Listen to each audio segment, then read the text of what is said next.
Welcome to the Airflow Podcast. I'm your host, Rickey Thomas, and this is the place where Kingdom heirs go to be informed and inspired. So sit back, relax, and flow with me.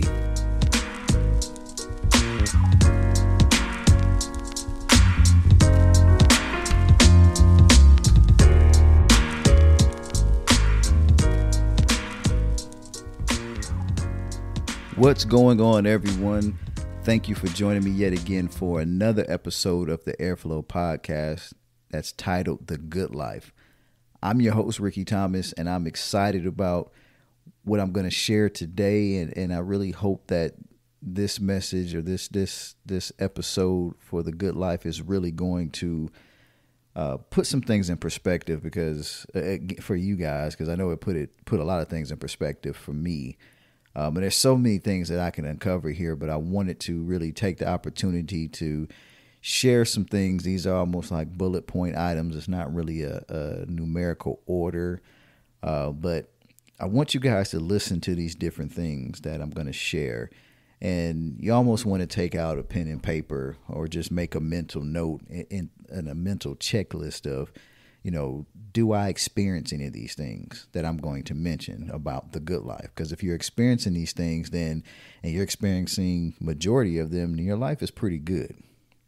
And this isn't about money. I think so many times we equate having money and a lot of wealth to the good life. And I want to make sure I'm clear. I'm all about money or having money and being wealthy. I'm not saying that isn't something that you should want to attain or achieve in your life, but that is not necessarily the good life that I'm speaking about today. Now, it can help you with some of the choices you can make, and it can help to, some of these things that I'm going to be sharing. Having wealth can definitely help you to experience some of these items that I'm going to bring about shortly that tie into the good life. But it's not the only thing, because I've seen people who are happy even throughout financial struggles. They still remain positive and happy because they have a sense of joy about them, and they continue to live. And then eventually they get themselves to a place where money is not a problem, and they already have a strong foundation of joy in their lives. So let's just go ahead and get into this. But I really want to make sure that everybody is clear. And again, understanding that a lot of these things I'm going to be sharing, these are things that I've experienced, or I had to look at myself and say, am I in this place? And I want everybody to do that. Take time to, just do some self-reflection. Take some time and just really think about what it is in your life that you're not happy with. Or look at these things and say, I am experiencing majority of these things. There may be a few things that I'm still working on, but, my life is actually pretty good. I may not have the money that I want to have in terms of, how much I'm earning from an income, but I've got all these other things. So I know that if I keep moving, I'll get to that next phase. So let's go ahead and get into them. And, again, if there's any questions about this, you guys can always hit me up on airflowpodcast@gmail.com. That is the email address. Any questions, any comments, any concerns, if you want to talk about this further, or would like to hear some more, or go deeper into this in future episodes, I definitely want to hear that feedback. So the first one that I want to bring forth is, when we talk about the good life is, if you're really experiencing a good life, you're happy when you wake up in the morning. And that sounds very basic, but think about it. How many people are actually smiling? I won't say full smile, but you're happy to wake up and see the next day. Not just because, life is crazy and you should be appreciative of every day that you have above the ground, that you can wake up, open your eyes, and talk and all those things. But how many of you are actually just happy to wake up in the morning? Like, you just get up and you just feel like, man, I'm happy to be alive.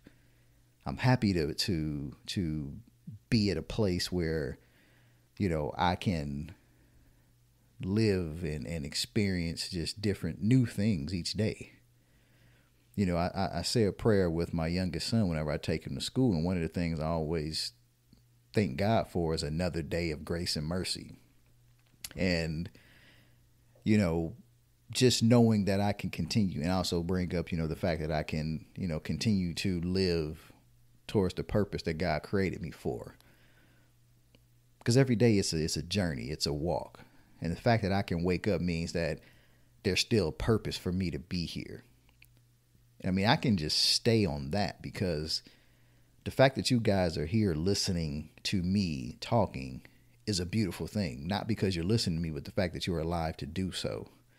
Now, it's beautiful for me that you're listening to me, but again, you living is so important.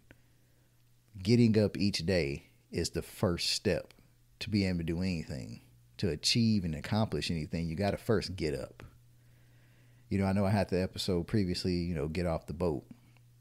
You got to, we used a line that Jay-Z used on another song where he just said, you know, you got to get off the boat to walk on water. Well, before you can even get on the boat to get off the boat to walk on water, you got to get up. You got to wake up. And are you happy when you get up? And that sounds so basic. But when you think about it, it's like, you know, do I wake up and I'm like, man, that alarm clock goes off. Like, here we go, another day. Your words have power, but, you know, you be careful. Like, I just want to sleep all day. I just want to stay in the bed.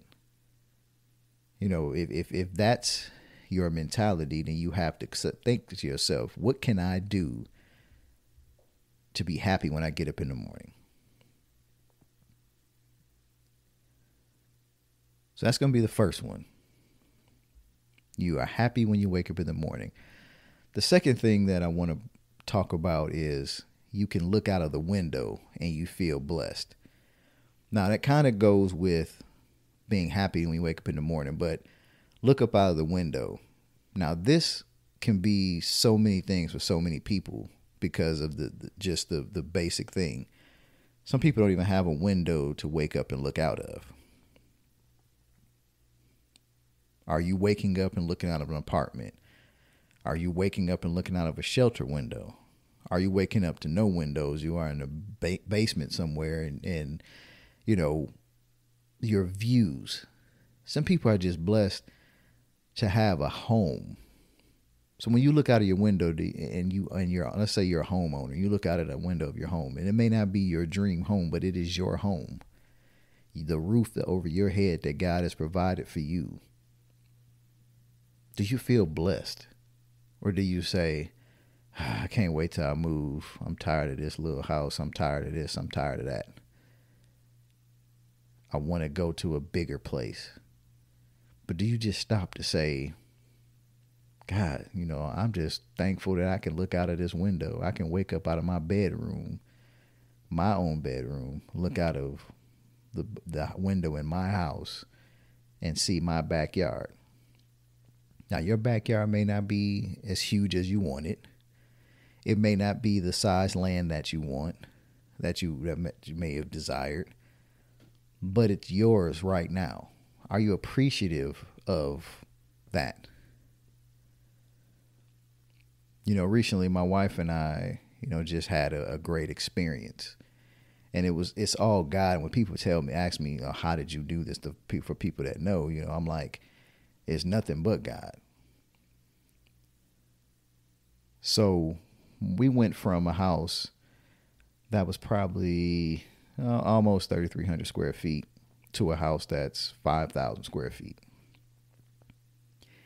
And in the process, we also received the house that we're in now sits on 5 acres of land.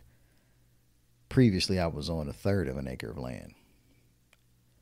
Now, when I used to look out of my window at my home previously, I felt blessed because I knew where I came from before that, and I knew where I came from before that. And see, God continued to elevate me and us, not just me, but my family. So I wake up now, and I'm bragging on God on this. I look out now, and when I open up my eyes, there's sun shining. There's a door that leads out to my backyard, and in that backyard, there's a pool, and there's acres of land. Not trees, grass. And I look up and I just say, God, I'm blessed because there are things that we have. Just the fact that I can wake up and see a pool. That's been a desire of mine for forever, is to have my own pool. And my wife and I have that. And I mean, I still get choked up sometimes just thinking about how far God has taken me. So when I say look out of the window and feel blessed, I felt like that in the previous home.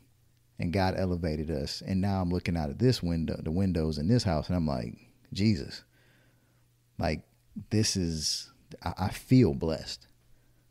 And so I share that to say, whether you're in your own apartment, first time having an apartment, whether you're in the process of trying to buy your first house, you got a roof over your head, a warm bed to sleep in. Or, if you're in this Tennessee heat like me, you've got an air-conditioned bed to sleep in. Do you feel blessed? Do you feel appreciative? It may not be where you want to be necessarily in the future, but you have a place to start from. You're not in the streets. You're not in a shelter. You have a secure roof over your head.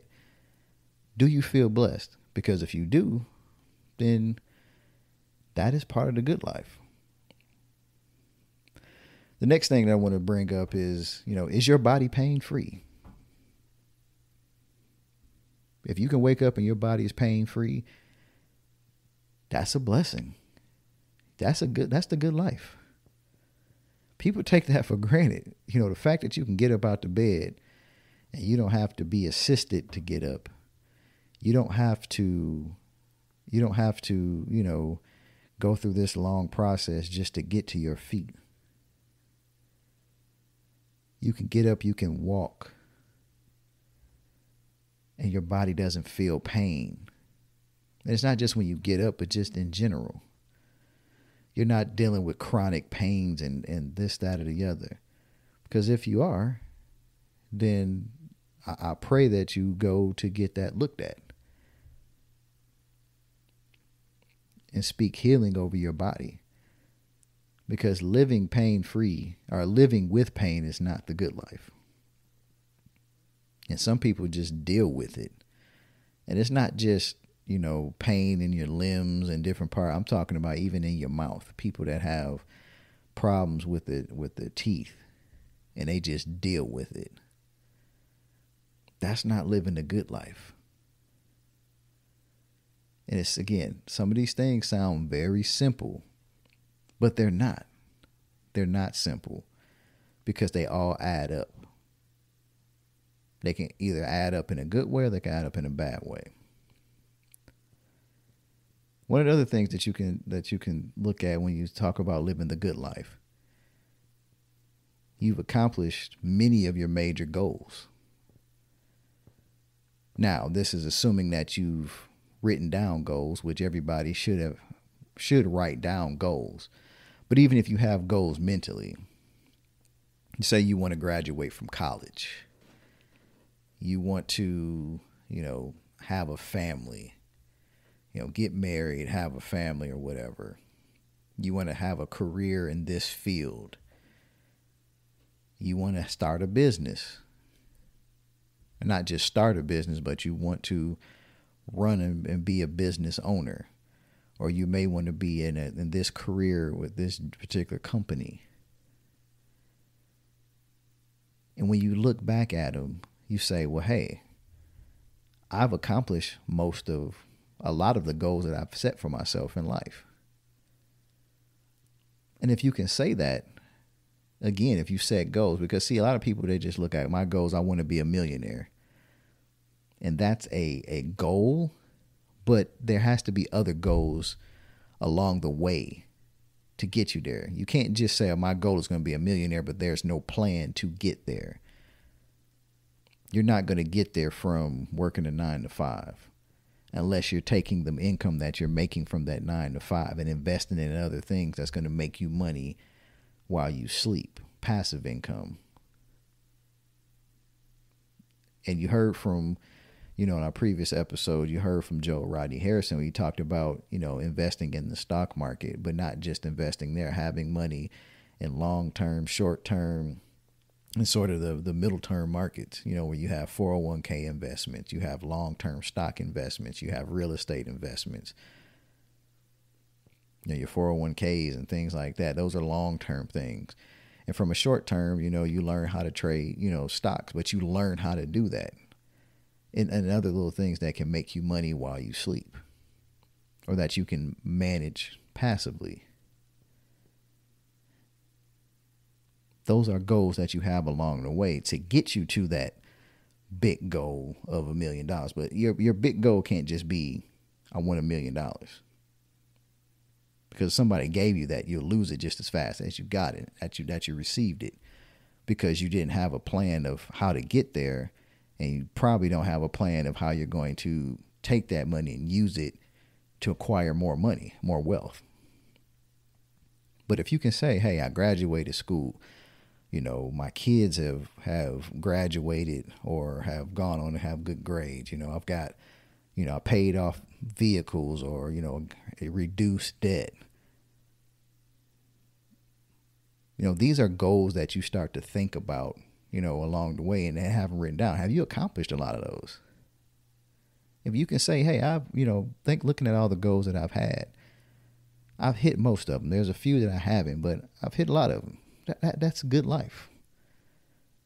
I mean, saying that if you can go down here and say, I've gotten here, it doesn't mean that life ends now and you're done. You keep pursuing the good life. But this is really just a barometer check to say, where am I? Is my life really as bad as sometimes I may feel or I make it seem? Or am I taking the time out to say, you know what? Things are actually pretty good. Things aren't where I thought they truly are. Because if you take a second and try to really assess where you are, most people find out that they're better than what they thought. Not saying it's perfect, but you'll find out that you're better. The next thing is you yourself today are better than the old you. And this is an important one, because so many times, through life, people say that, I've grown up, or I've done this. Are you making better decisions? Are you a better person? Are you a better friend, a better relative? Are you a better spouse? Are you a better employee? Are you a better employer? Are you a better business owner? Are you better than your former self? If you can look back and say that today I'm better than who I was yesterday, that is the good life. You are living the good life. That is a check mark for the good life. Again, it's not saying that you're perfect, but every day you should be better than you were yesterday. And if you're continuing to move that needle to the right, you're doing good. It doesn't mean that you haven't made mistakes. Doesn't mean that you haven't done things that you don't necessarily, things that you don't necessarily, want people to judge you on. Because everybody's got a past, right? Everybody's got a past, but you're here now. Are you better than that person? And if you can say you are better than that person, then you're winning. That's living a good life. Another thing that you can look at in terms of, the good life is that the life of those around you, the people around you, the people that are closest to you, they're better. Their lives are better because you exist. And sometimes that may be, it shouldn't be hard to gauge. Now, for me, I look at it by my wife and my kids. They're the people that I'm around the most. And sometimes I think to myself, I have to ask myself that, and it's not in a bad way. I ask myself, if I was to not be present in my wife and my kids' life, would it be for better or worse? And this isn't something that it's about bragging or, about, stroking egos. But you should be able to know, are you impacting their lives in a positive way? Again, I'm not saying perfect.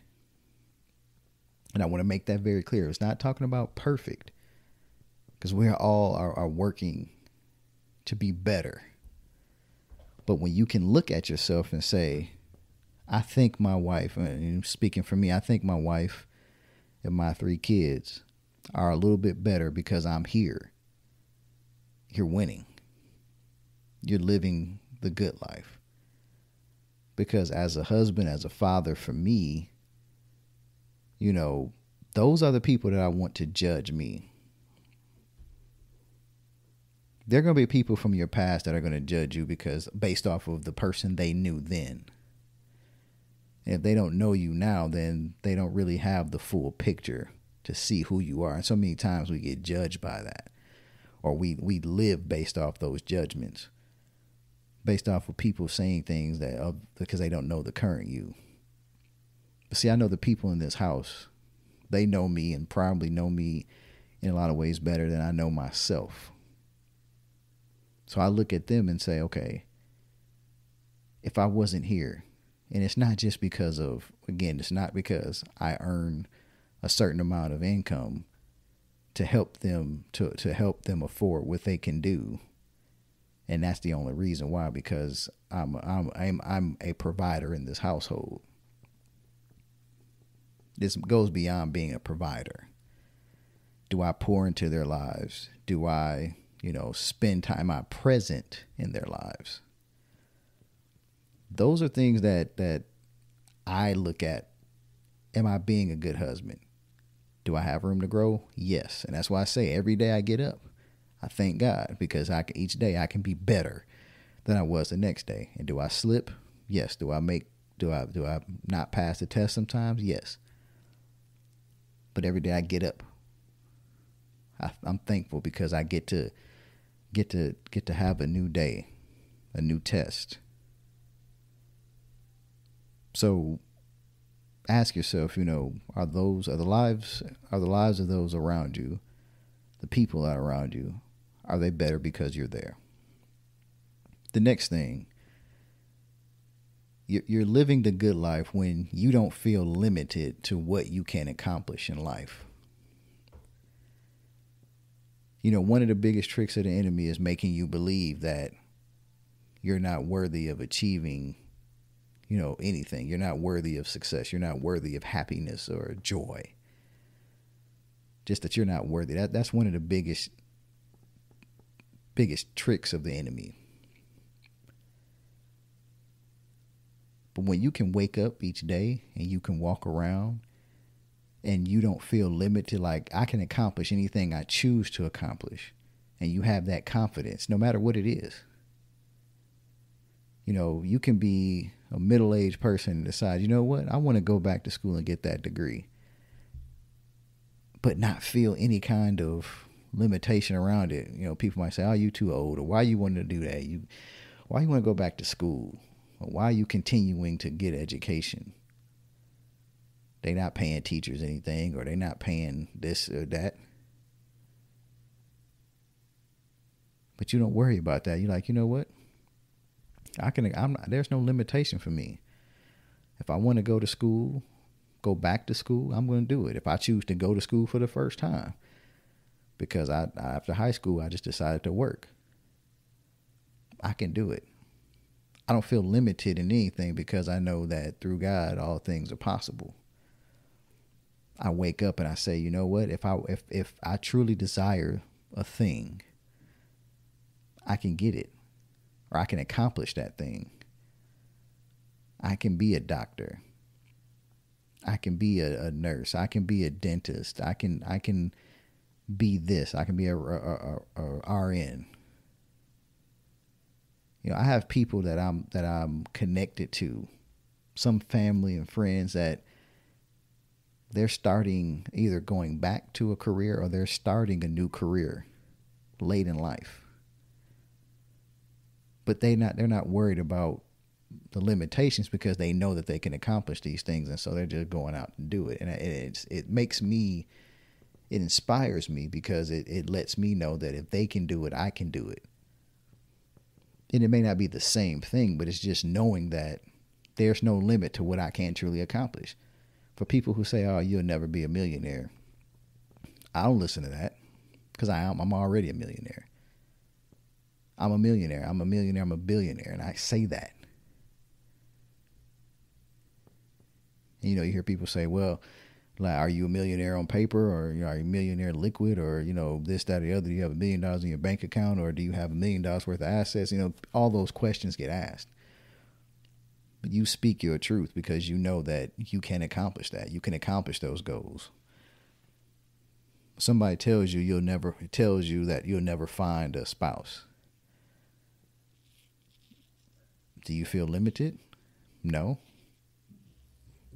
You keep doing and you keep living. There's nothing that can stop you. And those things are, again, when you know that you can accomplish anything you set your mind to and you can continue to grow, that is living a good life. The next thing is, when you live in a good life, you don't worry about basic needs. What are basic needs? Food, water, shelter, clothes, transportation. I hear so many times that people complain about things that are so trivial, so small. But when you get them to think about just the basic necessities that they have, that most people really, that's all you really need to and I'm not speaking of just survival, but that's all you really need to live. Like, do I have these things? Do I have money in my account to go buy me, the necessities? Can I buy groceries every week? Can I have food on my table every day? Can I pay my bills? Do I have clothes on my back? Can I put gas in my car? Do I have a car? Am I paying my car note? Is my car paid off? Basic needs. I've got a house. Do you have a house? It's your house. It may not be the house that you have on your vision board, but it's your house. And you keep getting up each day and you keep speaking to that house and that vision board. You keep speaking to the things that you desire, and you'll have that. But you have what you need. You have enough to get started. You've got the necessities. You got the basic needs. So when you're living a good life, you say to yourself, you think, I really don't have to worry about that. Now, I may not have the luxury vehicle that I desire right now. I may not have all the fancy clothes and shoes that I desire right now. But if I need to go dress up for an interview or need to go to a business meeting or this, that, I've got a suit.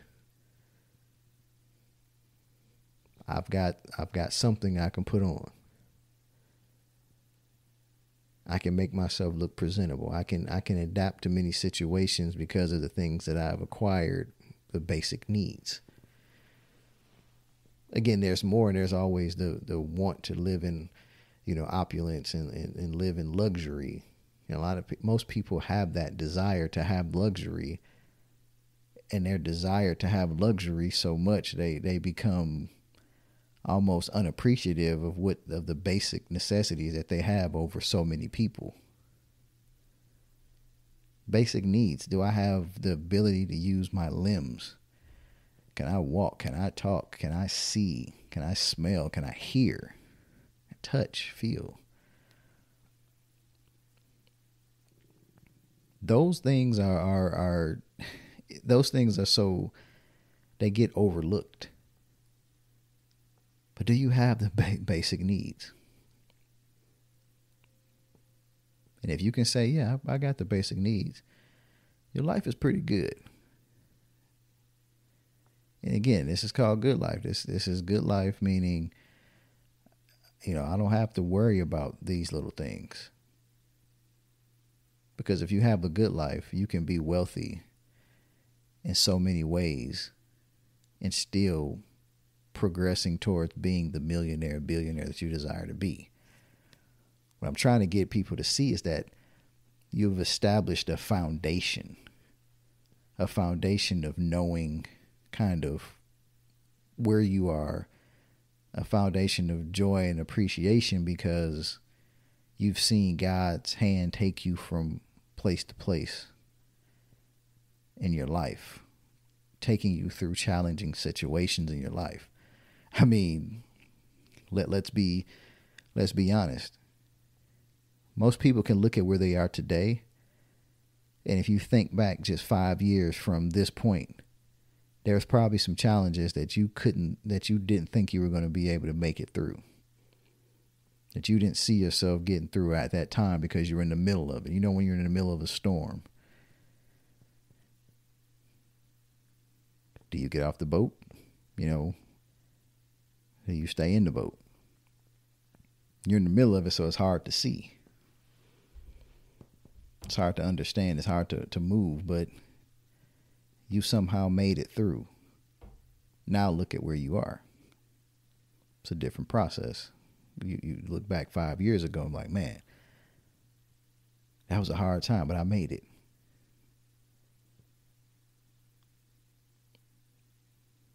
And you still have the basic things. Now it's just continue to push forward. The next thing is that if you're living a good life, those around you recognize your worth. And it kind of ties into, the life of those around you is better because you exist. But this one, they understand your worth. So that makes sure that lets you know that, if they know your worth and they recognize it, it's not about getting praise and getting gifts and all that, but it's the respect. Does your wife or your husband, do they respect you? Do your kids respect you? Significant other or, family members that you're around, do they know your worth? Do they understand who you are? Best question to that is, do you know who you are? Knowing your worth and having those around you recognize your worth. That's pretty big when you got people around you that can actually recognize what you do, recognize who you are. And again, I'm not talking about gift giving and all that stuff, Father's Day, Mother's Day, they're giving you a gift because of your worth. And sometimes those happen during those occasions. But how many times have, family members just come up to you and say, I really appreciate just you being you. And sometimes it doesn't have to be verbal. Sometimes it's just one of those things that it's known. But you have the good life when others around you, they know and they recognize your worth. And that's big. That's big, and that is bigger than you think. And a lot of people say, well, I don't do what I do for recognition. No, most people don't. But when you know that people recognize it, people know what value you bring into their lives. They know your worth because they respect you. They respect your time. They respect your position. They respect your if you have authority over them, they respect that. That is living a good life. The next thing, and this next one is really interesting because I don't think people really do, a lot of people don't do this enough. And that's if you're living a good life, you actually have fun. How many people actually enjoy, have fun in their life? And I mean fun. It's not just waiting until I take a vacation. Having fun isn't going and getting drunk and forgetting about the past or getting high and forgetting about trying to knock off the edge. That's not fun. I'm talking about, when was the last time you just, ran around with the kids, if you have kids, or you went out to go kart and just doing something of your childhood youth that was just like, this is fun. Some people are just like, oh, I'm just so busy being an adult. I don't have time for games. I don't play games. You hear people just so uptight. I'm like, you can have fun. You can go bowling. You can go do things that bring enjoyment to you, that make you laugh. When's the last time you went to a good comedy show or saw a good movie? It's not about being all uptight and, that's for kids. That's for kids. I don't play with my, I got kids and I love messing around with them and we play and, we have to make sure there's a fine line there at times when it's like, okay, now we can cross the line. But my wife and I are good at getting them back in their position. That's usually not a problem. But are you really having fun? Are you enjoying your life? Are you getting out there and you laughing? Just being thankful for the life you have. Like, man, I'm excited. I'm happy. I can go out and have fun, whether it's with me, by myself, or with other people, but I just enjoy. I'm having fun. Like, people think it's crazy that as a 43-year-old man, meaning me, that I can still have I can still go to an amusement park and get on rides and feel like a kid. And I still do. To me, that's fun. It brings back my childhood. I can yell and scream and just feel good. I have fun. And my kids, they enjoy seeing their dad and their mom out there having fun at the amusement park. That's why our kids like to take vacations, because, we try to do things that are fun and exciting and different. It doesn't have to be extravagant as going to Disney World or some big place. I mean, we had fun just going on a family hike, a few months ago. Just finding a waterfall somewhere and just hiking to the falls and watching that and enjoying nature. That was fun.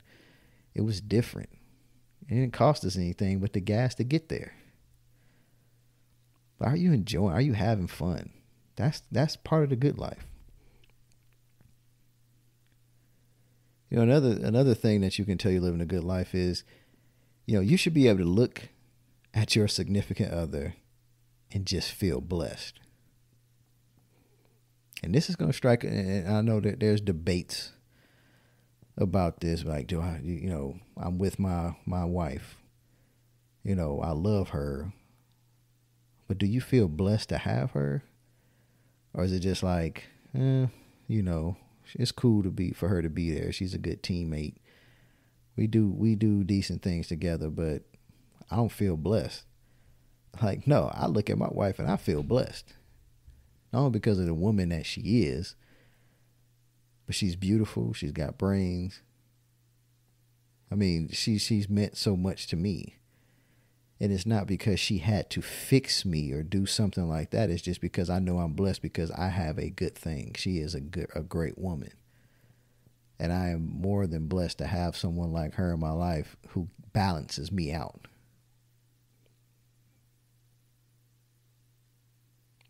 We support each other. We have each other's back. That, to me, that is blessed. When I look at her in the morning, I'm blessed.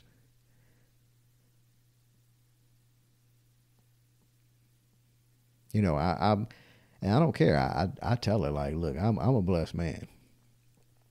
I'm going to always feel blessed with her because I know what God has done for me when he allowed me to have her in my life. He broke the mold with her. And that's why I feel blessed. I can look at her and feel that way. Now, are there times when we're challenged with each other? Yes. Yes, there are times. But it doesn't change the fact that I still feel blessed.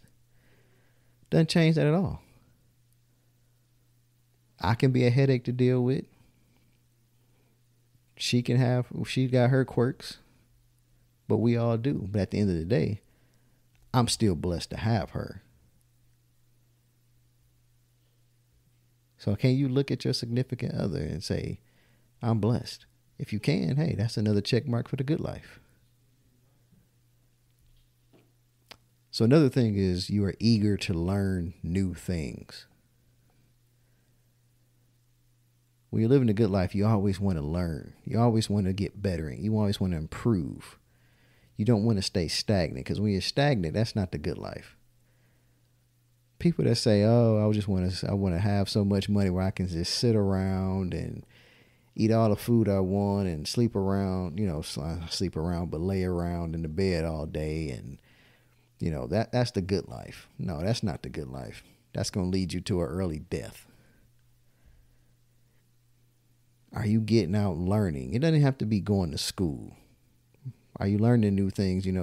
I hear so many times, and I love when I see this, someone who's, that it's more senior than seasoned, I should say, in life. And I see them taking time to learn about new technology, taking classes. They're like, I don't know how to work this stuff like a lot of the young folks in terms of, computers and technology and stuff like that. But they take the time to try to learn it a little bit. Like, to me, that's always great, because even when you're up in age, you should always be learning. You should always want to learn new stuff, because that continues to improve you, and that helps you get to that next place that you want to be. You think about a career a job that you're working. If you want to advance your career in that job, what do you have to do? You have to be willing to learn and do new things. You can't continue with the same productivity over the years and do the same things all the time and expect to be promoted to a manager when you haven't taken an opportunity to show that you can be a leader in a certain situation. You don't have to be a people leader, but just be a leader.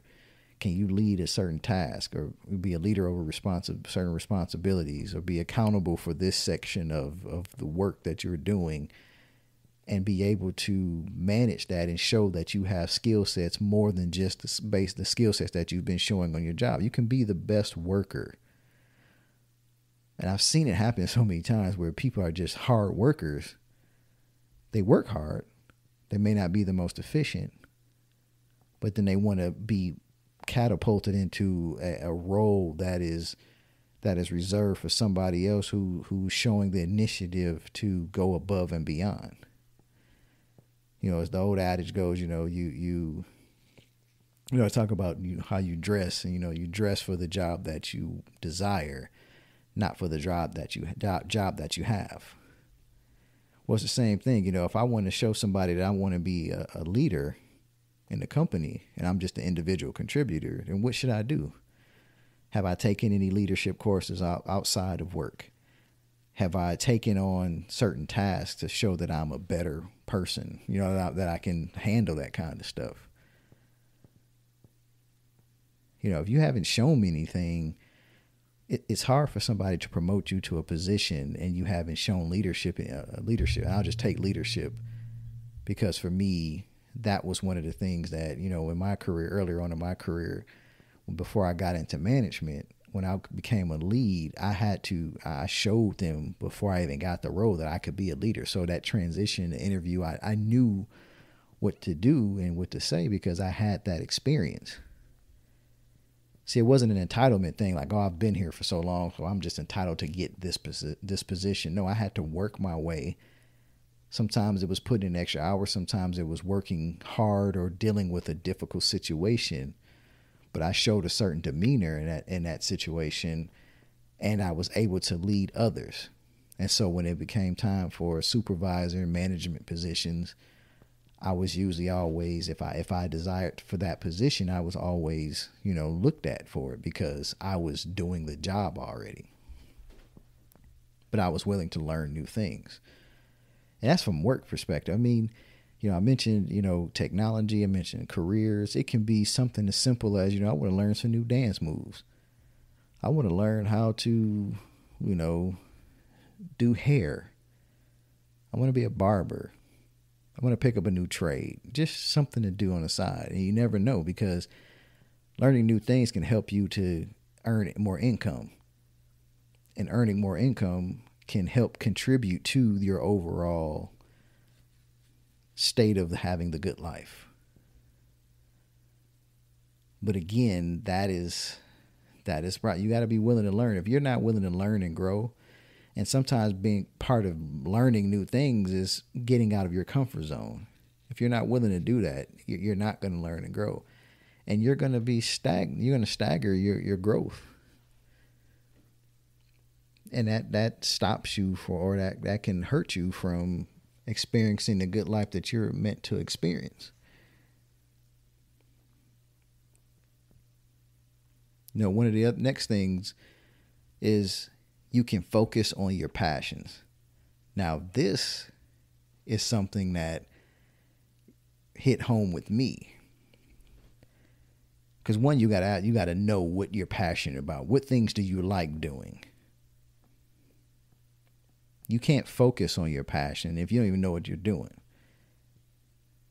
And this is coming from somebody who, has struggled with that. What am I passionate about? What am I passionate with?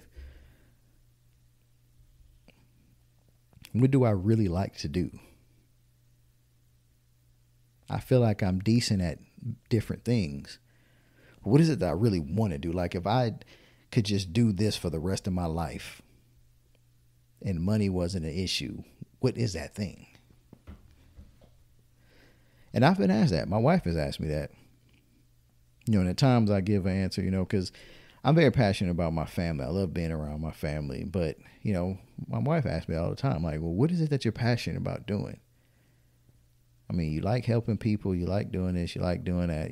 So many different things. And I struggle with that.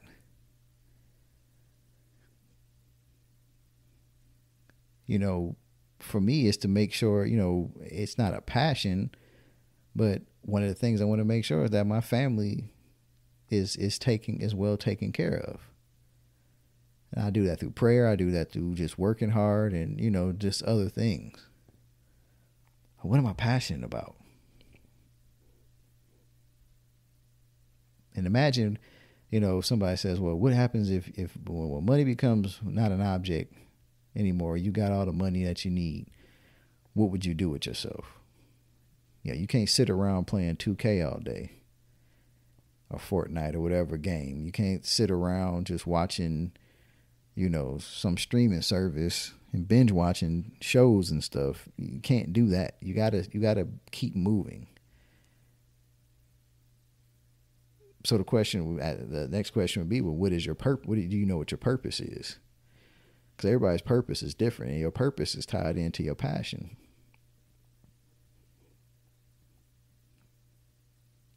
But think about it. You can live a good life, or you're living a good life when you can just focus on the things you're passionate about. If you're passionate about, I love to travel. I'm passionate about, that's a desire. Or my wife, she's like, I love to travel. What if you could just focus on traveling all the time? That's something you're passionate about. I want to travel. I want to see the world. And my wife wants to see the world. And we've been to a few places, but she's very passionate about that. She wants to be a traveler, even more so than we have. What if she can just focus on that? Ain't that the good life? Now, did you need income to do it? Sure. You need some revenue or some kind. You need to be generating some kind of income to do that. That's where money kind of fits into that. And sometimes money can help you focus on your passions. But you're not tied down to a 9 to 5. You don't have to worry about PTO time. What will life be? I remember some years ago, I was working, it was one of my peers, and he and I would just always have conversations about, building wealth and streams of income and, building passive streams of income. And he told me, he said, Ricky, he said, I have just recently this year got to a place where the money that I make from my other streams of income, with that money, I make more now, making more in those outside streams than I make with my job. And I could kind of imagine it, but it was hard to fathom that because I wasn't experiencing that. And he said it's a different experience. It's a different experience when you can get up and go to work knowing that you don't have to be there. that you don't necessarily need that, or you don't need that job.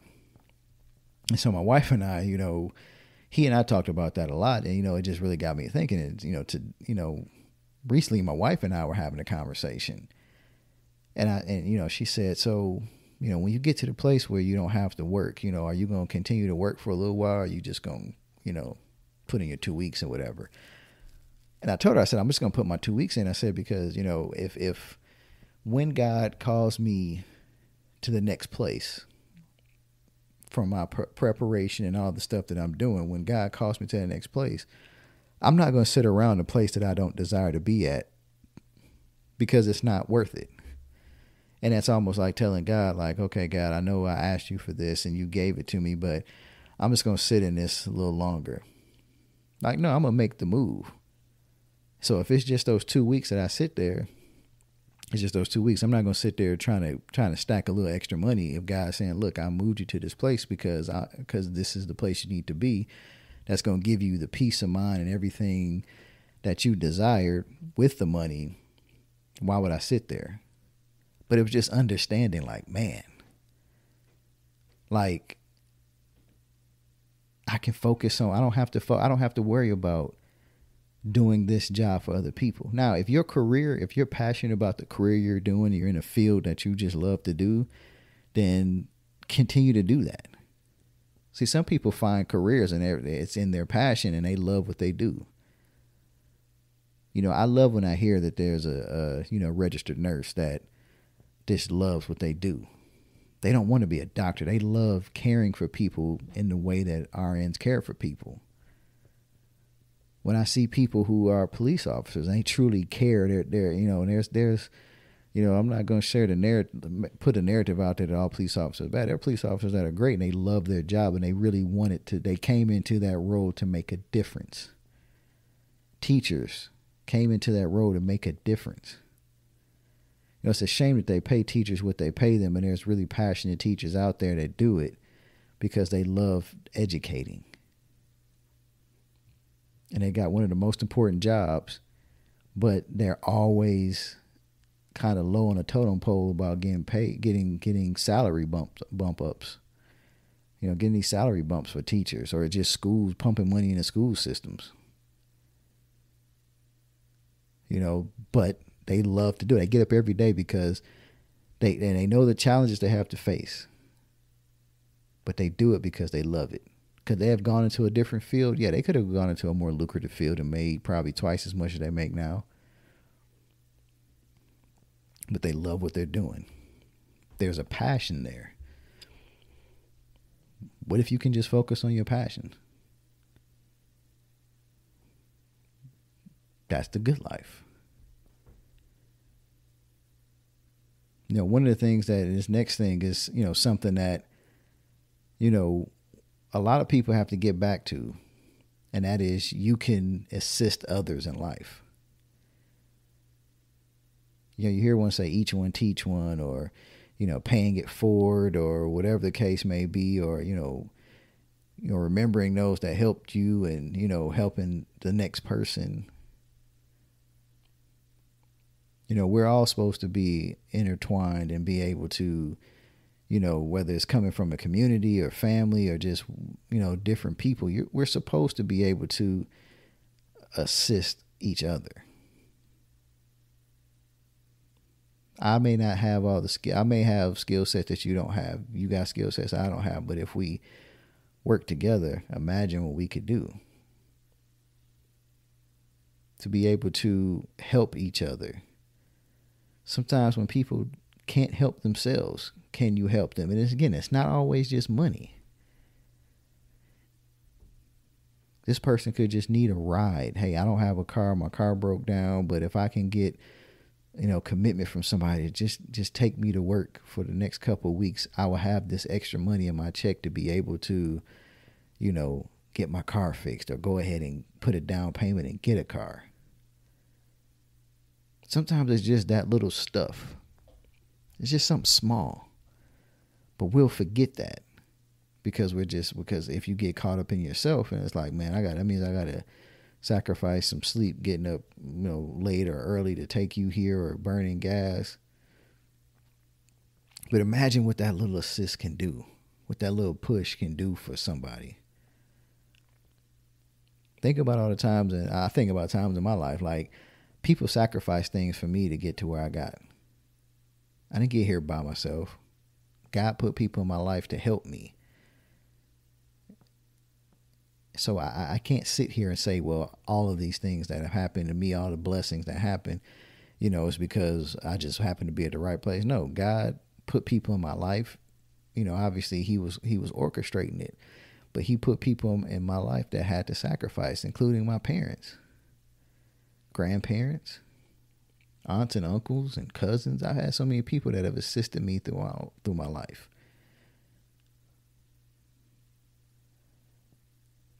They help me. So it's only fair that you help others. And see, when everybody has that heart, that's the good life. And again, it doesn't have to be money. It can be using your time and talent. Just sometimes you don't know what it can do to somebody to say, look, I can't pay you, but I need you. I just need your presence here. Your presence will help.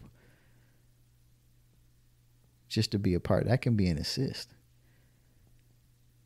In basketball, a lot of times the person who throws a good pass to the person who's a great scorer, they don't get recognized for the great pass. Sometimes. It's not one of those things that's, like just heavily heralded. Like most people will care more about the points leader than the assist leader. But to be able to assist someone over and over again, that's where the blessing is, because it's not something that you do to be praised or acknowledged. You just do it because it's the right thing to do. And when you can do that, that's living a good life. That's the kingdom way. That's the airflow way. That's being an heir. Helping the next person to get to where they need to be. And that's a blessing. Now, this one is one that I know a lot of people with just a lot of things that are going on, pandemics and racial uproars and just civil rights and just all these challenges that we have in our world today. When you can find the positive in any situation, that is the good life. And I've been around people who I've seen them or known them to go through some challenges that most people be like, how did you survive that? Or how did you get through those things? Like most people would have tapped out. But you go through it with positivity. How do you lose a child? How do you lose a spouse? How do you lose somebody? But you can still find a way to stay positive and help pep other people up. Like that is so amazing. That takes so much strength and character. But when you can find a positive in any situation, that's the good life. That's the good life because you look at it as, I didn't lose. I learned. I didn't fail.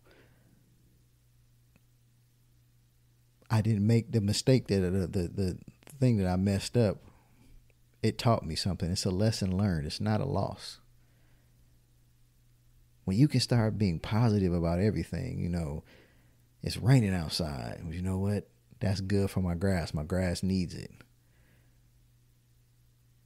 It's so hot outside. Well, that's good because, we need the heat to kind of balance out some things, because all the rain and stuff, it'll help clear up some of that flooded areas. People, and some people that just seek to do the opposite. They just want to be negative in every situation. And sometimes they don't even realize they're being pessimistic. But they just speak the language that they use is just, they've been doing it for so long. It's hard to break that cycle.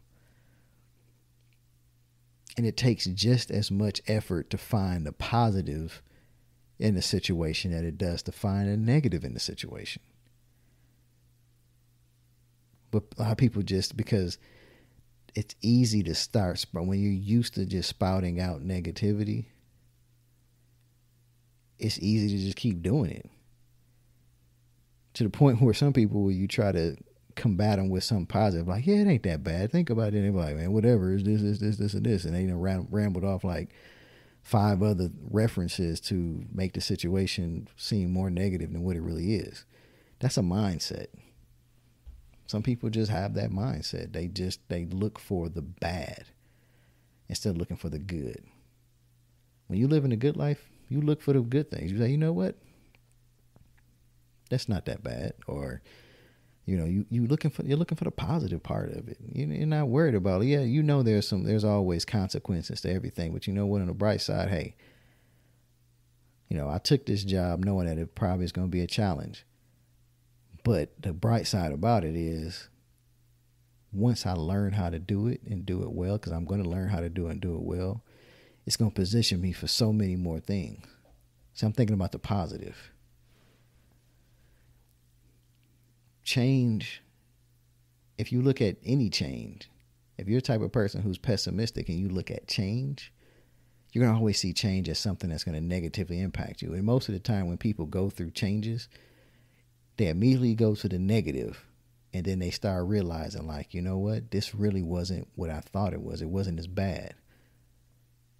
But because my mind is so conditioned to go to the negative, well, you don't see the positive. And when you're not seeing the positive in life, you're not living a good life, because you're looking at everything as a negative. You're looking at everything as bad, or you look for the bad or the worst in people or just situations. So the good life is finding the positive in any situation. The next one is, you don't seek perfection, you seek satisfaction. Now, this one, again, kind of hits home with me. Because so many times, I don't feel like I'm a perfectionist, but I try to make sure that things are done right. And then I get to a place where it's like, and it's not right, you get messed up and tore up about it because it's not perfect the way you want it. That's not living the good life. See, living a good life is looking at the situation like, I want it to be in excellence. And I plan for things that could possibly come along that could alter what I planned. But ultimately, I'm seeking the satisfaction in knowing, okay, this is done, this is complete. Again, I'm not throwing off the need for excellence in what we do and what I do. But I know that it's not going to be 100% perfect. But it's going to be right, because especially if it's God ordained, it's going to be perfect from Him. He's going to make sure that it's perfect because it's His will. But I'm just looking for, I want to be satisfied. I want to know that, hey, I did a good job. I know I did. I went out and I gave like I tell my kids, my wife and I, we tell our kids all the time, if you go out there and you study hard and you give your 100%, you give your best effort, we're satisfied. If that means that you don't get straight A's, okay. But we want to know that you worked as hard as you can. And there was times where my kids, there was a class that was just challenging and they busted their butt and they got a B. And I was like, you know what? I know you worked hard. And that B was satisfying to them because they knew they were struggling. Perfection would have been to get the A+. But they didn't let that, they got to a place where we took the pressure off and said, you know what? If you're trying hard, then that's the case. I mean, you think about how much pressure you put on yourself to be perfect. Some people just want to be perfect in all ways. They want from the superficial things, from hair and nails and, beard and clothes and shoes and all those things. People want to make sure that everything is perfect and they can't have any flaws. And it's hard to live a life like that when everything is, you're breaking down yourself to the minor details. So what happens is you're constantly living in a state of disappointment because you're living in a state of disappointment because you're not reaching that perfect status. And I've seen conversations that go back and forth with, people who are still in the dating scene, and they talk about, having a checklist, and this is the checklist that I have to have for, my perfect husband or my perfect wife. I want this person has to have these things. If they have them all, then that's the perfection. And they have all these checkpoints, and then they wonder why they're still, to some degree, that while they're still single, and some of them are looking for that perfection instead of looking at, this is who God has given me. They're not perfect, but they are the perfect one for me. And there's a difference. I don't want to get off into that, but I'm just saying, how many times do people seek to be perfect in a situation, or be perfect in a relationship, or be perfect in a job? And they do so much to try to be right or to be perfect that they miss the experience. You think about a lot of weddings. The bride and mostly, a lot of times it's the bride. There's this crazy anxiety because they want their wedding to be perfect. And they're worried about every little detail that they shouldn't be worried about, except for, I'm getting ready to have this great experience of getting married to the person I love, hopefully. But I'm more focused on, cousin Ray didn't RSVP, and now he showed up at the party at the wedding trying to get a seat, and there's no seats available for him.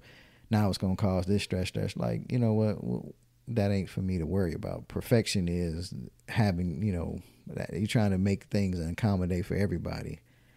Satisfaction is saying, you know what? He didn't do what he was supposed to do. I have people that can handle that. I'm focusing on where I'm at right now, making sure that I'm good and I'm enjoying this part of my life.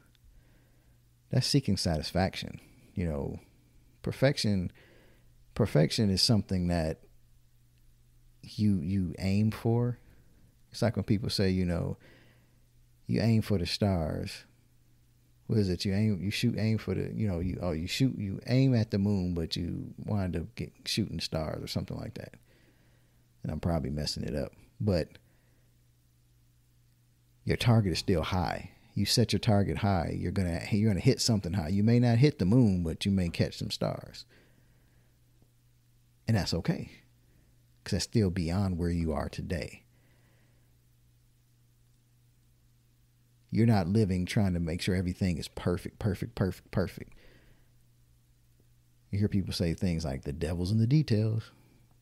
Well, why do they say that? Well, you're spending so much time focused on everything else, you're missing the experience. That's why I try to tell, my daughter, we took her to college, and she was so worried about, making sure she wanted, from a relationship standpoint, she wanted that perfection of home, and she was worried about the unknown and, new experiences. And I said, I just don't want you to miss out on the opportunities and the experience.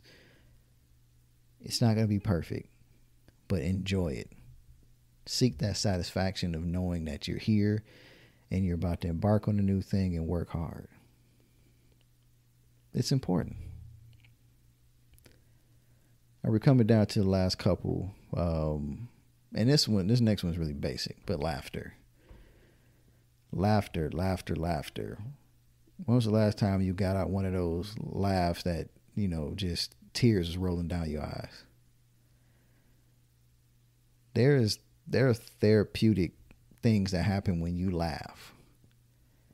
And people don't understand that. And I advise everybody to just research the health benefits of laughing. But there's a release that happens when you laugh. And some people are just, again, they're so kind of seeking perfection. They can't laugh because it ain't perfect. If it ain't perfect, ain't nothing funny about it.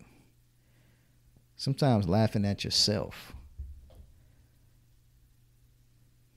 Sometimes just not taking yourself so serious and just like, you know what? Let me lighten up a bit. Let me laugh. Let me enjoy, Let me enjoy just my living. Let me enjoy. I'm living life. I'm not just surviving. I'm living. Let me enjoy this. Laugh a little. This goes back to you act the one that the one that we marked off as, you actually have fun. Laughter is part of actually having fun. Some people just don't want to laugh. They don't want to admit that something's funny. They don't want to laugh because they're just all down and they're not happy with themselves. Like, sometimes you just gotta laugh. Sometimes with that laugh, there may come a cry. There may come a cry. But laugh. It's okay to show emotion. It's okay that all the emotion isn't the same. But you can't just sit there all day and be stone-faced and not be able to laugh and just enjoy somebody's company, enjoy something that's funny on TV. It's just like, I'm not going to laugh. My pastor, Apostle Howard, he always says, people are uptight. You just need to, let out some gas. You need to fart, release some of that pressure so you won't be so uptight. Laugh a little bit. Laughter is good. That's why they had calm. That's why, you think back into the medieval times and you had kings and they had, court jesters, and they had them come in and entertain and loosen up the people. They can laugh and enjoy dinner and things like that. That's because there was something about laughter that helps to even out the tone, to even out the mood, to bring people down, take off that edge of life. Laugh. And it's okay. It's okay to laugh. And the last thing that I want to talk about in terms of the good life is that you're actually living for now. You're living for today. You're not focused on what happened in the past. You're not worried about what's happening in the future, because, if you planned and set goals and done all the other stuff that you should have done, that you should be doing, you've already got that plan, a roadmap for your future. And you know that there's going to be some things that may shift, because God will shift you along the way to take you to greater. But you're living for today. You wake up each day and you're like, what can I accomplish today? You're not looking over your shoulders about, well, this happened in the past. This happened to me, or this happened, or I did this, or something in the past, and you're stuck in the past and you can't see the blessing of today. Or you're so focused on what's going to happen 5 years from now that you look up and you miss 5 years of your life, or 5 years of your child's life, or 5 years of just somebody's life that you can't get back. Again, I talk to my children about this all the time, about enjoying the moment, enjoy the now. Take care of business, learn from your mistakes, learn from the things that didn't go right in your past. Plan for what you desire to take place in the future. But live for today. That's the good life. You can wake up and just live for today and say, I'm going to enjoy this, this, this, and this. That's the good life. I'm not worried about what happened in my past. I've let go of my past. I've forgiven myself for things that I may have done or may have been done to me in the past. I've let that go. I'm not going to be held. My today is not going to be held hostage, because if you're holding hostage your today from your past, then it's going to impact your future. And there is no future. If you can't live for today, there won't be a future. So live for today. And that's not, I don't want people to go out there with that whole YOLO mentality. You only live once, because that's not necessarily the right way to say you're living a good life. Living for now, you only live once, is a totally different concept from my perspective. See, you only live once is like, hey, I'm going to do something, whether it's right or wrong, I don't know. But I'm just going to do this because what can happen? I'm going to die someday, so I'm just going to take this I'm going to take this challenge and do it now. That's not the way to do it. You're living for now means I know that I'm going to enjoy my today. I mean, again, people always use the term tomorrow's never promised. You've already lived the past. You can't go back and change that, but you can start today. So what is your today? Are you living for your today? Are you thankful for your today? Or are you just like, God, just help me get to this date and I'll be all right? Instead of saying, God, I thank you for today. And I pray that I will be able to see this day. I go back and I think about, I always reference this a lot, but with my mom when she was going through her cancer battle. And I remember talking to her on the phone at night so many times. And I remember she was always talking about, she wanted to be there to see our second child, our oldest son, our 15-year-old son, Trey, be born. She was like, I just want to make sure I'm there for this. It's like, Mom, I told her one time, I said, Mom, I just want you to be good today. I said, of course I want you to be there. I want you to be there to see him being born just like you were there with, your other grandkids. But I told her, I said, I want you to live for now, for today. I want today to be a good day. I want today to be a day where the doctors come in and they say, your signs and all this stuff look good. Focus on today. Like, don't worry about that. Sometimes we get so far ahead of ourselves that we don't just take time to just say, I thank you for today. I'm so thankful to be able to have those conversations with her then because it was great memories. I could have just been like, I really don't want to talk to her. I don't want to talk to her until she gets out of the hospital and that's what I'm playing for. I'm like, no, I'm just thankful that I get to have this conversation today with her because there was a point in time where those conversations stopped happening, or because her cancer had moved so much into her brain that she couldn't really communicate with me because it was hard for her to talk and her speech was messed up. See, I was thankful for those conversations and those evening conversations we had. Now, I believed and I wanted her to continue to be around for those other events, but I was just thankful for that day. Thank you for those memories. That was living for the now. And that's my word I want to leave with. Live for today. You plan for the future. You thank God for allowing you to get through your past. You're thankful for your past, but you praise him for today. You be thankful for the day. Be thankful for being able to get up today. See, the fact that you can live for today, you're living a good life. That's a check mark. Don't worry about tomorrow. See, tomorrow's going to be there tomorrow.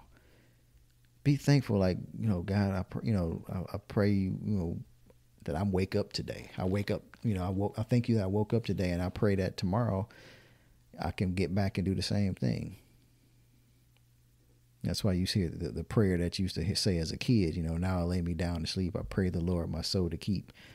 If I should die before I wake, I pray the Lord my soul to take.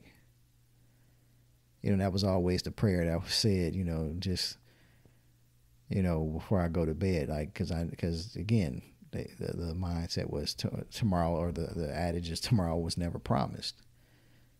But if I do have to go, I want to go with the Lord.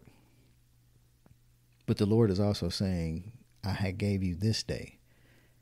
Give us this day our daily bread. We're given our daily bread each day. We're supposed to be daily.